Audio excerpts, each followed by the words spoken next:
So Blizzard just enjoyed another successful BlizzCon a few weeks ago, sharing exciting news with 26,000 live attendees and more than 1 million online viewers from 144 countries around the world. We made several big announcements. These included the world premiere of our new World of Warcraft expansion, Mists of Pandaria, and a showcase of the multiplayer side of our Starcraft 2 expansion, Heart of the Swarm. We also featured our upcoming Blizzard DOTA free-to-play online game and generated even more excitement for Diablo 3. We hosted packed crowds for our most exciting esports tournaments yet. And finally, we announced our World of Warcraft annual pass. I will go into more detail on everything in a moment, but first I want to touch on our results for the past quarter. Our revenues for the third quarter of 2011 are down versus last year, which included the record-setting launch of Starcraft 2. World of Warcraft finished the quarter with 10.3 million active subscribers worldwide, which is down from the previous quarter. While the majority of these declines are coming from the East, World of Warcraft continues to be one of the most popular online games in China and remains by far the most popular subscription-based MMO in the world. That said, we know there are improvements that we can make in game content. The level-up content in Cataclysm is some of our best work, but it was consumed quickly compared to our past expansion set, Wrath of the Lich King. Once players reach max level, the endgame content in Cataclysm is more difficult. Balancing this content for our diverse player base can be very challenging. Our development team is constantly analyzing the game, and we're continuing to explore ways that we can adjust the game to better satisfy both hardcore and casual players. To that end, our next free major content update for World of Warcraft is already in testing and will be available for players in the coming weeks. This is our largest update since Cataclysm launched. It will include our biggest and best raid content ever, featuring the iconic dragon Deathwing, as well as a new Raid Finder feature. The Raid Finder will make it easier than ever for casual players to experience endgame content, and it will open up a big part of the World of Warcraft to more of our players. Looking beyond our next content update, the development team is already hard at work on our next expansion set, Mists of Pandaria. We introduced the Pandarian race to the Warcraft universe with Warcraft 3, and players have always been eager to see them introduced to World of Warcraft. We are finally making them a playable race in Mists of Pandaria, and the announcement trailer has already collected more than 3 million views on YouTube. We'll be introducing a number of new features to World of Warcraft this expansion set, but one that's gotten a lot of positive buzz from players and press is our new pet battle system, which we believe will be very appealing to casual players. For hardcore players, we have plans to focus the story heavily on the Horde Alliance conflict. Combined with some new PvP features, we believe the new expansion will have a lot of appeal for our diverse audience. Aside from the new expansion set, we made another exciting announcement at BlizzCon, the World of Warcraft Annual Pass. The Annual Pass is an initiative we created to reward the loyalty of our current subscribers as well as welcome back lapsed players. The deal is pretty simple. If you make a 12-month commitment to World of Warcraft, we give you Diablo 3 for free, along with an invitation to the next World of Warcraft beta and an exclusive in-game mount. This is a limited-time offer that's only available to players who had already created a World of Warcraft account as of October 18th. We have received a tremendous response to this promotion, and we believe it's a great way for us to leverage the size and passion of our World of Warcraft player base to drive even more momentum around Blizzard games. We have other aggressive marketing plans in the coming months for World of Warcraft, but we're not ready to share details yet.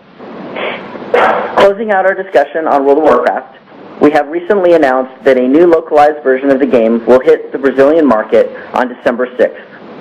As we mentioned in the past, Brazil is one of the fastest growing markets in terms of online connectivity and is already in the top 10 countries in terms of broadband users. We're looking forward to seeing how our expansion into Brazil, our new content updates, and other initiatives contribute to the growth of World of Warcraft. Moving on to Starcraft 2. We showed off the multiplayer aspect of Heart of the Swarm at BlizzCon for the first time. Players were very excited to try out the new units, and the game has generated a ton of buzz. The new sizzle trailer that we released for the game has also gotten a lot of press and attention, with more than 1 million views on YouTube. In addition to Heart of the Swarm, the Starcraft development team has been hard at work on a new free-to-play online game, Blizzard DOTA. This game was created by our development team using the Starcraft 2 engine, and we debuted a new version of it at BlizzCon.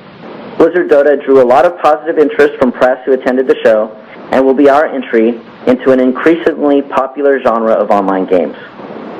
Similar games in the market operate on free-to-play basis with microtransaction elements. With that in mind, we're currently exploring what type of business model will work best for Blizzard DOTA, and look forward to sharing more information about the game in the near future. On the Diablo 3 front, we're still targeting an early 2012 launch. We've been collecting great feedback from our ongoing beta test and BlizzCon, and the team is using that feedback to continue polishing and improving the game. We've also been testing the Gold Auction House functionality through the beta, and are gearing up to test the real money systems very soon. We have very high expectations for Diablo 3. The buzz surrounding the game continues to be tremendous, and our debut of a new trailer for the game at BlizzCon was one of the highlights of the show. In closing, 2012 is shaping up to be one of the busiest and most exciting years in Blizzard's history. We plan on having at least 2 major releases, and as BlizzCon demonstrated, we have a lot of great games coming down the pipeline. We continue to invest in development and customer service to support long-term growth, but for now the company is focused on execution and getting these great games out to our players. Thank you, and I'll turn the call back over to Kristen. Hey, operator, we're ready to questions.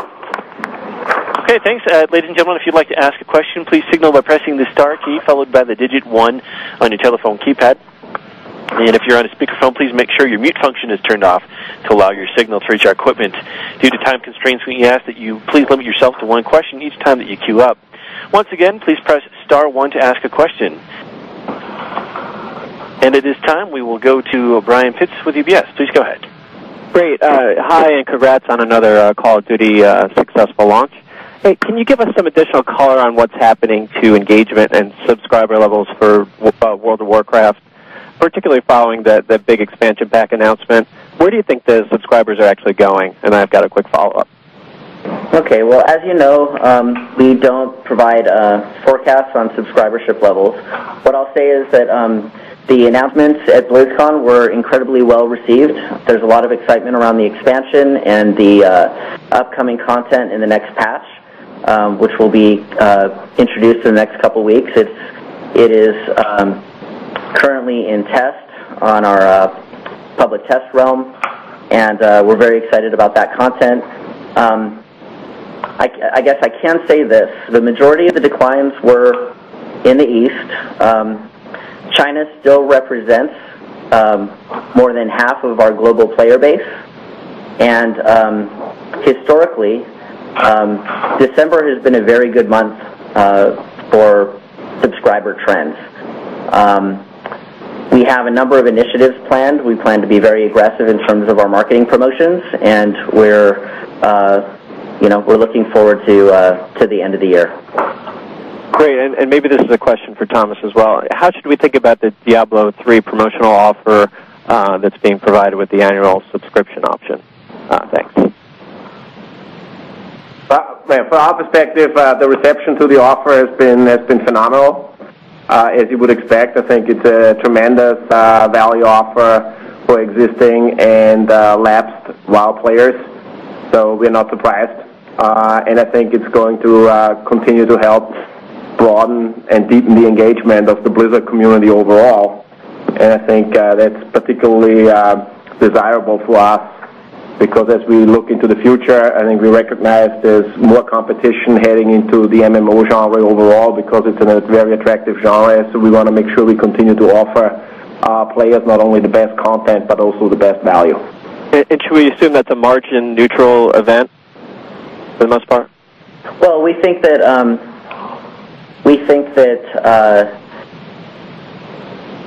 that it is, the more interest that we drive towards Diablo 3, we think the more interest our players will continue helping to drive towards Diablo 3. And I think from a margin perspective, I think that it still remains to be seen. As you know, Diablo 3 launches with a real money auction house, so it provides an opportunity to potentially generate high margin revenues from additional Diablo players, which we might not otherwise get to. But I think obviously that's early days, and we'll find out about that once we have the product in the market. Great, thanks. Color. Moving along, we will go to Neil Doshi with Citi. Hey guys, congrats on the quarter. Thomas, I had a question about the Blizzard operating margins. Looks like margins have been coming down from the traditionally high 50% range to now kind of 40%. How would you think about margins going forwards, and would we continue to see continued pressure on Blizzard margins, or has most of the development been done there, and we can hope to expect margins to get back into that 50% range? I don't think it's a surprise that this year the margins are down, because we are developing a whole host of products within Blizzard. Effectively, we have 5 products in development, none of which has launched this year. So you got all of the development costs and none of the revenue. So next year we're seeing at Blizzard, as Mike mentioned earlier, a minimum of 2 releases. So I think with that kind of additional leverage on the top line, I think you will see those trends reversing. Great. And then and things like the auction house, where it's still, we haven't shared a lot of detail about what the margin structure looks like, but obviously it's a very high margin component of the overall franchise. Yeah, I think it's a difficult comparison this year, because if you look at last year, we had 2 major launches. This year, 0. Understood. Okay.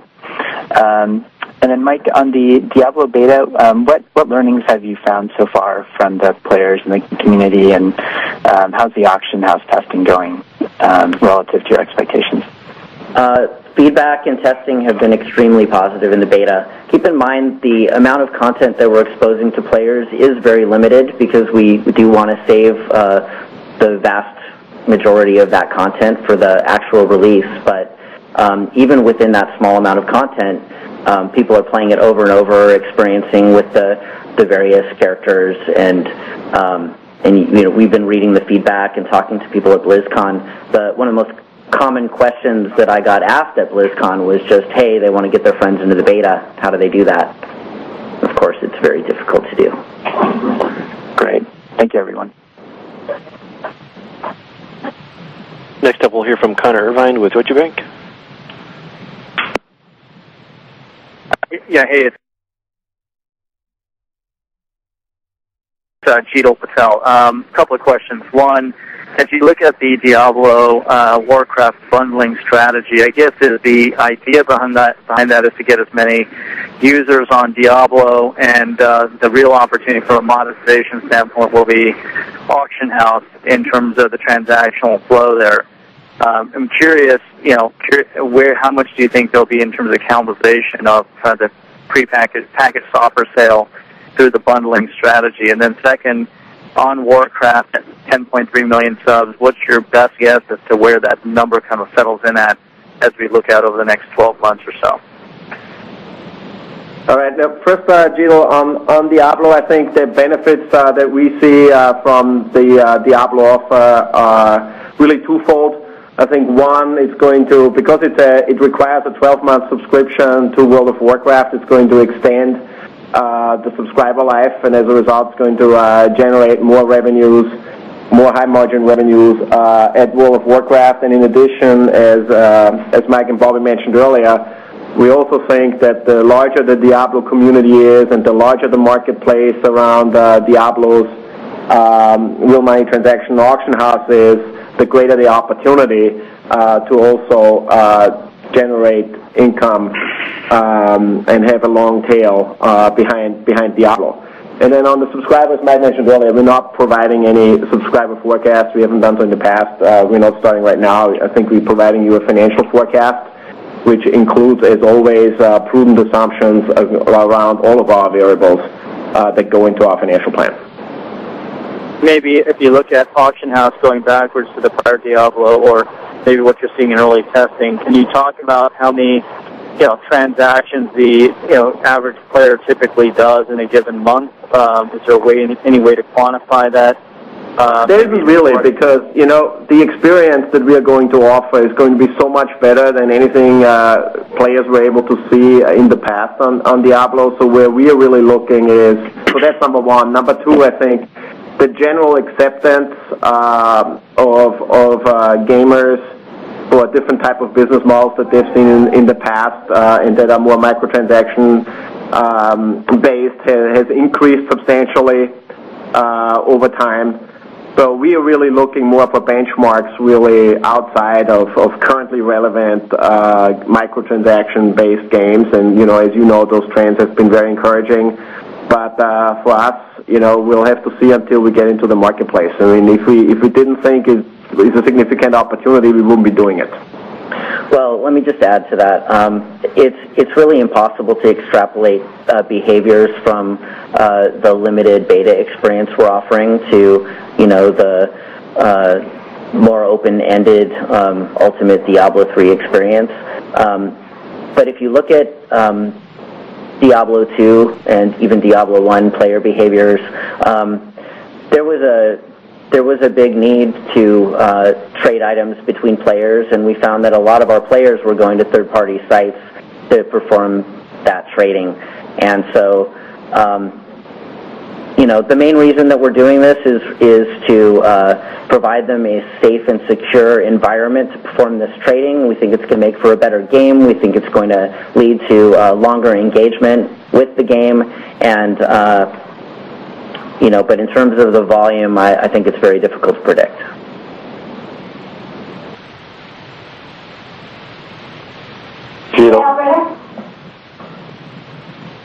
Hello? Hey, Mr. Patel, do you have anything further? Okay, next question. Okay, moving forward, we will go to Eric Handler with MKM Partners. Hi, thanks for taking my question. Just out of curiosity, when you've had big patches before with World of Warcraft, what type of subscriber uplift do you typically see? And then going to an alternative question with Skylanders, I'm just curious what type of attach rates you're seeing with the action figures with the game purchase. Well, historically, with the content updates that we've done, it's really not intended to go out and drive new user acquisition. That's a whole other strategy, but it does drive engagement with the game. And so that will impact churn if we do it successfully, and eventually will drive win-back as players tell each other about the content they're enjoying. We'll hopefully see a lift in our ability to win back players that may have already churned. And in terms of Skylanders, we're not going to discuss exact attach rate, but it is. We can say that it is higher than we expected. It's surprising, this early in the game because, people are going in the store and they're not just buying a starter pack, but because of, the attractiveness of the toys and the value proposition of the toys itself, we are seeing a lot of initial purchases, including already toys beyond the starter pack. Thank you. Okay. And moving forward, we'll go to Doug Troitz with Cowen & Company. Yeah, thanks. I was wondering if you could talk a little bit about where you are in terms of your plans to expand Call of Duty to China. Thanks. What we can say is that the development process is going exceedingly well.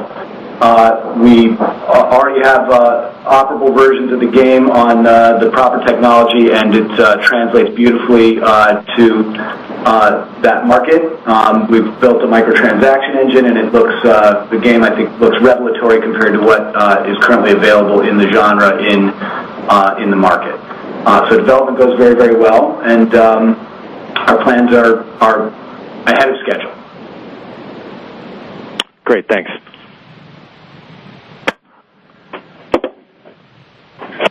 And the final question today will be from Edward Williams with BMO Capital Markets.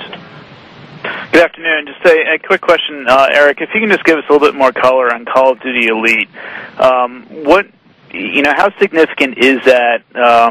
Thomas, this may be more directed for you, but how significant is it in the current quarter? And then, Eric, how should we think about it going into calendar 12, where I imagine the impact is considerably larger? So I think in the short term, I don't think it's going to move the needle significantly on our December quarter results, and that's largely driven by the fact that we are going to amortize the 12-month membership over the 12-month period. So there's just not enough time left to really move the needle dramatically in the December quarter. But obviously, we are setting ourselves up to generate revenues, particularly for 2012. And in terms of how to think about it going forward, I think a lot of it depends on the adoption rate. I think that at the very least we wanted to significantly expand the value proposition around the franchise and create greater value for every player, which we've done with the free service significantly. And depending on the adoption rate, it could really fundamentally change the way the community plays the game, which is our hope, because it's the best way for us to deliver continuous content throughout the year, and to do some of the innovative things we're doing, like manage community-wide competitions for real prizes. The greater the adoption rate, the greater the potential it has to really change the game. I can tell you, Ed, it is a key strategic priority for the company, and there are a lot of resources focused on it, and we're very enthusiastically supporting it. Okay, great. Thank you. Okay. Well, thank you all, and on behalf of everyone at Activision Blizzard, we thank you for your time and interest, and look forward to talking to you soon. Thank you. And again, this does conclude today's conference call. Thank you for your participation.